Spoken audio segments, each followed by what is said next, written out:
सलाम नमस्ते, मैं हूँ रवि यादव और आप सबको मेरा नमस्कार है। सबसे पहले तो आपको मैं बहुत बहुत शुक्रिया करना चाहता हूँ आप सभी का कि आपने मेरे दोनों गानों को हिट कराया। पहला गाना पलंग बाजे जो R9 भोजपुरी म्यूज़िक कंपनी से रिलीज़ हुआ है। यूट्यूब पर R9 भोजपुरी के नाम से जो चैनल है उसको मेरा गाना पलंग बाजे। उसके बाद अभी 4 दिन पहले गाना और रिलीज़ हुआ, उसका नाम है रेड जोन। रेड जोन को आपने उससे ज़्यादा प्यार दिया, आशीर्वाद दिया। 5 लाख से ज़्यादा व्यूज़ उसको हो चुके हैं एक नई म्यूज़िक कंपनी से।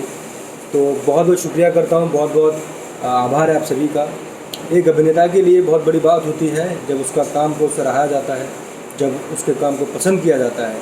तो आप सभी लोगों ने मेरे काम को पसंद किया, आशीर्वाद दिया, प्यार दिया। बहुत लोगों ने उसको शेयर किया, लाइक किया और उसको हिट किया। तो थैंक यू सो मच आप सभी का, बहुत बहुत शुक्रिया। मैं ऐसे ही गाने लेके आता रहूँगा, फिल्में भी आती रहेंगी। आग और सुहाग मेरी आने वाली है, सपनों का सफ़र आने वाली है। आग और सुहाग जल्दी रिलीज़ होने वाली है, उसका ट्रेलर बहुत जल्द आएगा। और R9 भोजपुरी से ही मेरे 3 गाने और रिलीज़ होंगे। जल्दी एक गाना और रिलीज़ होगा, एक यादव जी वाला सॉन्ग आएगा, उसके बाद एक डीजे सॉन्ग आएगा। तो जितने भी जो प्यार आशीर्वाद आप लोगों ने दिया है उसके लिए थैंक यू सो मच। मेरे पास शब्द नहीं है आप लोगों का धन्यवाद करने के लिए, बस थैंक यू सो मच। सलाम नमस्ते, लव यू ऑल।